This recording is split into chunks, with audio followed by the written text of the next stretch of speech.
everybody, Bishop Hartley Hawks.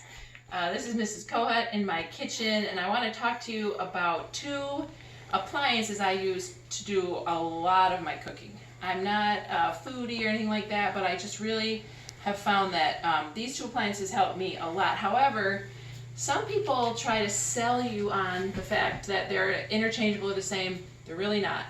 So today I want to talk to you about my Instant Pot. That's this right here. It's sort of a new addition to my kitchen, but I like it a lot for certain things, especially eggplant.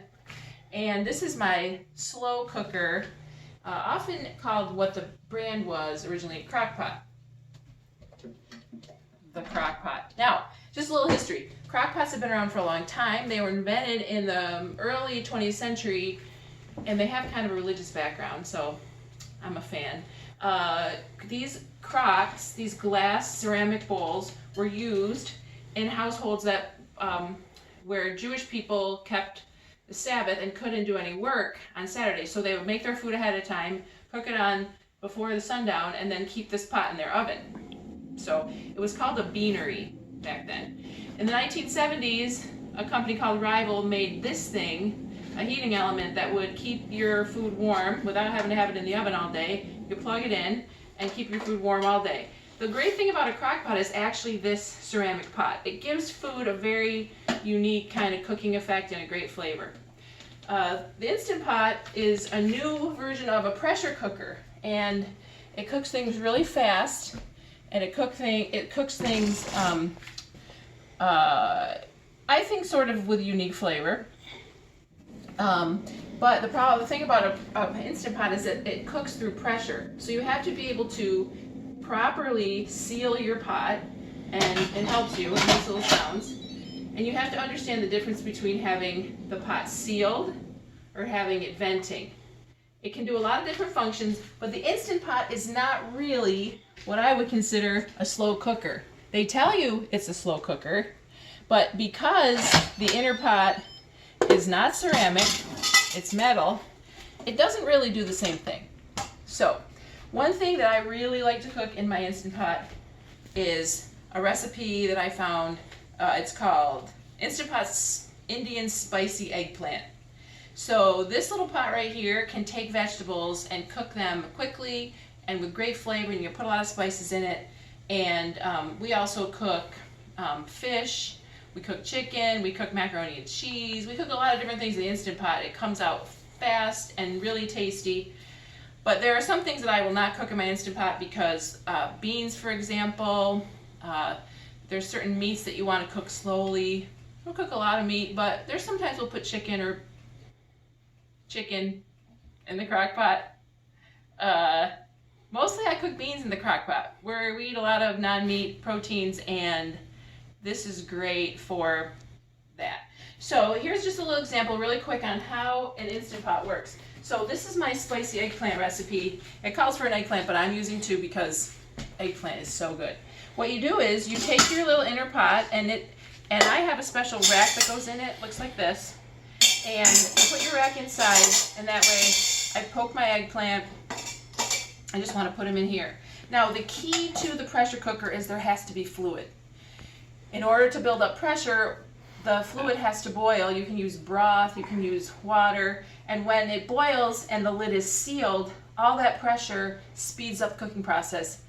Ask your chemistry teacher how that works. I'm not really sure.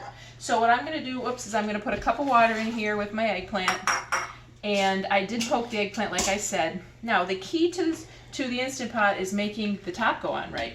So it sort of lines up sideways, and it sings a little song, and then now I know it's locked.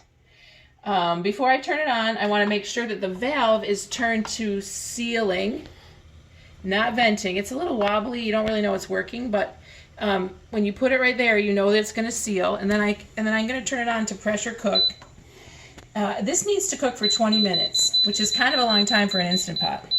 But don't be mistaken about this. I made a mistake when I first got one. Just because it says it's going to take 20 minutes, it doesn't really take 20 minutes.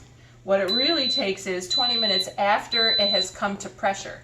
So as soon as that 1 cup of water in there boils, it will start, it says on, and when the water boils, it's going to say 20, and then it's going to count down. So right now it's just building up. The water is boiling, or the fluid in there will boil and will build up the pressure. I got to make sure it's sealed, and I can tell it's sealed because there's this little valve in the back that when there's enough pressure in there, the valve sort of shoots up and stays up. So I'll talk a little bit more about the valve a little bit later. Anyway, I'm going to let my eggplant cook for 20 minutes as soon as it comes to pressure, and I'm going to talk to you about how to release the pressure safely. Okay, hey Hartley Hawks, it's Mrs. Kohut again. As you can see, my timer has counted down, and only 1 more minute on the pressure cooking cycle of my delicious spicy eggplant recipe. As soon as this beeps, I'm going to give you a quick little demo of how to do what's called a quick release. So there's 2 different things you can do on an Instant Pot. Sometimes the recipe will say natural release, which means that you just let the thing gradually on its own release all the pressure that built up in there, which means it's going to keep cooking for a while, because all that pressure, even though it's not actively producing more pressure, as the pressure releases naturally, it will continue to cook. My eggplant recipe calls for me to have a quick release. So that means that I have to kind of stand back. You never want to get too close to this thing, because as soon as you see that this little silver button is up, that means that the pressure is full on in there. You never want to open your Instant Pot when the pressure is fully up like that. You have to wait till that little valve drops. The pressure in there is keeping that elevated. So what I'm going to do is I'm going to knock this knob over, and the pressure is going to release. You don't want to be standing too close to this because it's hot. It's basically all the steam that comes from boiling water contained inside this pot. Now I want to see if you can watch. This is going to take a couple minutes. You will notice that that little silver valve can just, as soon as the pressure decreases sufficiently, this little valve is going to drop. The valve is going to, oh, there it is. Okay, so now I can open my pot. You still want to be careful though, because it's still pretty hot in there. So I'm going to turn, I sort of turn this, and that little sound tells me it's done. And I'm going to lift the pot top off. Whoo, it's still hot in there. Whoa, one of my eggplants kind of split open. That's all right. They're still going to be so delicious. Okay, I'm going to come back with the rest of the recipe. Hang out for a bit. Okay, so I want to finish up my recipe in my Instant Pot, and I want to show you some other cool features about this.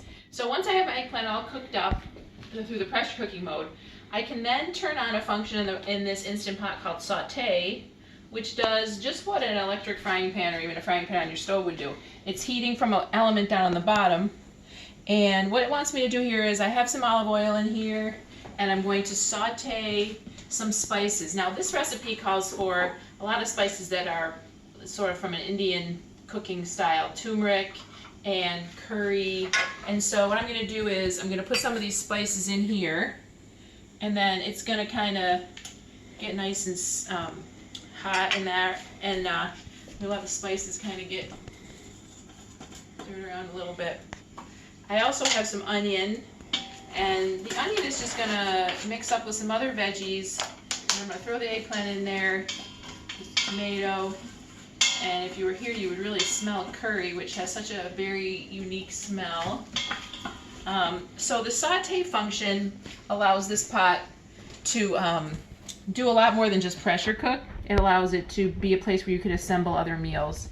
And okay, so just adding some more ingredients. My onions have softened up. I have some garlic and ginger that go in here with that. And that doesn't need much time. Now that I have those spices in there, I have turmeric, curry, cumin, garlic, ginger, a lot of yummy spices. I'm going to add the tomatoes. So I like to use this kind of fire roasted tomatoes. It's going to kind of adds a little nice more flavor to this. The tomatoes are in there now, so I'm pretty much getting to the end of this process. Remember, the saute function is keeping these things cooking all together. My spices are in there. I'll have to change to a different pan. The tomatoes are getting combined and blended in. The last thing to do is to put the eggplant back in. This is the 2 eggplant that I steamed up here in the pressure cooker. I kind of chopped them up, and now that goes in there. And all these yummy flavors and this delicious vegetable medley come together. I can leave it on the saute for a while, and it will just continue to kind of cook up and taste delicious. Now, that's pretty much the end of this vegetable recipe. What I like to do is just kind of eat this with a veggie burger or put tofu with it. Reminds me of my favorite Indian restaurant. The other thing I can do is freeze these veggies up and have them later. The recipe calls for putting some cilantro on when you serve it, some fresh cilantro, which tastes really great. So this is a great way to use my Instant Pot to cook up some delicious vegetables. I can save them for later. Makes a really, really good hearty kind of vegetarian meal. Throw some protein in there. It's totally delicious. So if you have any questions about cooking with an Instant Pot, I would be happy to try to answer them. And also I can send you this recipe or the recipe for my beans that I'm going to add on to it later, my Cuban black beans. And if you really want a versatile way to cook, try your Instant Pot, but it doesn't exactly do what a crock pot does. Good luck, Hawks, with your cooking. Hey there, Heartly Hawks, it's Mrs. Kohut. I'm here back in the Kohut kitchen, and I want to give you a really quick demo of how to make one of my favorite recipes in my crock pot. It's called a slow cooker officially, but because it has a history brand name crock pot, we call it that sometimes here. This is a recipe for Cuban black beans and rice. And this is a super easy recipe to make. It comes out delicious after cooking all day in the slow cooker. My kids actually like this recipe. It has enough flavor you might think it's a little bit like the kind of black beans you get at Chipotle, with a few extra vegetables thrown in. This is meat-free. It's actually a vegan recipe. So it's really good, delicious, not too many ingredients. So you start out this recipe by putting a couple of tablespoons of olive oil in your crock pot. And I already did that. So I have all my ingredients ready to go. I have a pound of black beans, nothing fancy. I get these beans at Aldi. I use half the bag, that's a pound. Throw them in the slow cooker after I rinse them and sort them, make sure there's no little pebbles or dirt or rocks in there. So we got my oil, my black beans. Now I have a large onion, and it says about a cup, so I made sure. Chopped up onion, just throw that in there. I have a green pepper right here, chop it up. It's in there now. It calls for a can of diced tomatoes. These are the Happy Harvest diced tomato variety, so they're great. Throw those in, and there you go. You got all your veggies in there. It's also going to call for 5 cups of water, which I measured out already. So I'm going to just put all that water in there. That helps the beans get nice and cooked up. Need that liquid, so there's 5 cups of water. And other than that, I just need some spices. So it calls for garlic. It calls for 5 cloves of garlic. I take the shortcut.